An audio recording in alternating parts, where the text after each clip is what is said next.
For rural states such as West Virginia, which regularly props up the National Broadband League tables, receiving a substantial stimulus grant to further broadband adoption would seem to be tremendous news. However, the allocation of these funds is proving somewhat contentious. Jim Martin, the state of West Virginia was recently awarded a $126 million stimulus grant to improve the state's broadband. Now, you've just come out of a meeting with the Broadband Council here in the state capitol. You're not happy with the way the money's been allocated, are you? Well, the state of West Virginia received $126 million in round one of the NTIA's broadband stimulus award package.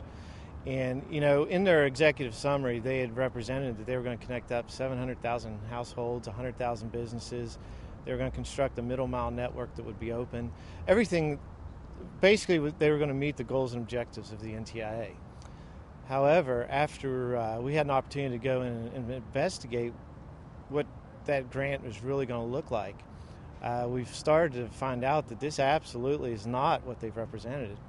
It's more along the lines of a windfall for Frontier, who's the incumbent provider here in West Virginia, in that it absolutely locks in state business with Frontier for, we believe, for perpetuity. And it does not it's not an open access network. It does not provide middle mile. It is absolutely a last mile solution, and we believe that it completely conflicts with what the goals and objectives of the NTIA were. Now, the governor of West Virginia said that West Virginia is the only state to be awarded a statewide grant. So you'd assume that money would go to improve broadband across, the entire state.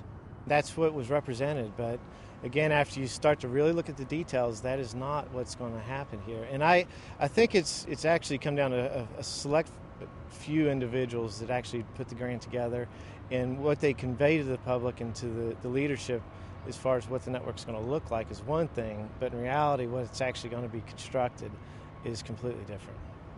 So what's the state of broadband in West Virginia today?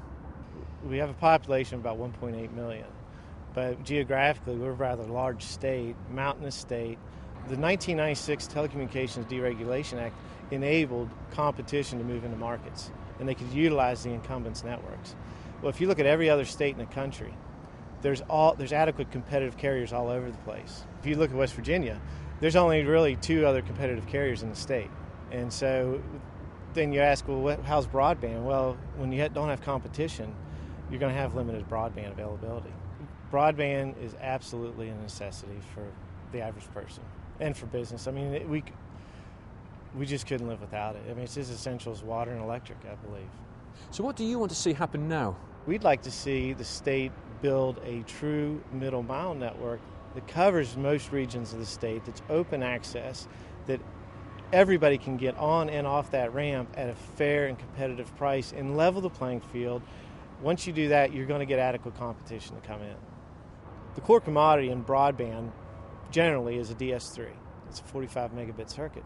In West Virginia, the tariff rates from the incumbent is approximately $10,000 a month for a DS3. Go anywhere else in the country, go to any competitive market, you can get a DS3 for anywhere between $500 and $1,000 a month. So you start looking at the economies of scale here, no small provider could ever justify to come into these rural markets just because of the overhead they have, their barrier of getting connectivity to the core backbone. West Virginia is a mountainous state, so wouldn't wireless broadband be a solution? Wireless broadband could be a solution for the last mile. However, if you look at it, all the wireless connectivity has to come to a central point. It comes to a tower, and it's at some point that's got to go onto the core backbone.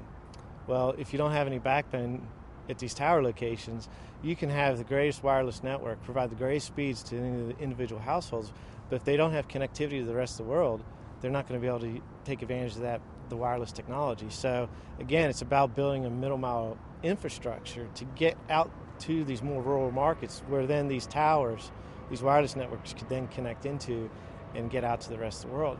We need stimulus. I mean, there are just certain areas of the country that no broadband provider is ever going to go to without some sort of stimulus. And I believe that's one of the things that the NTIA recognized, and that's why they came out with these funds. yes, there's probably some organizations that have probably tapped into those funds that aren't being used for the true benefit of rural America. But with the money that, if it is used properly, we can get broadband out into all the rural markets and enable every user and every citizen of the state to have access to broadband. This is Guy Daniels for Connected States of America in Charleston, West Virginia.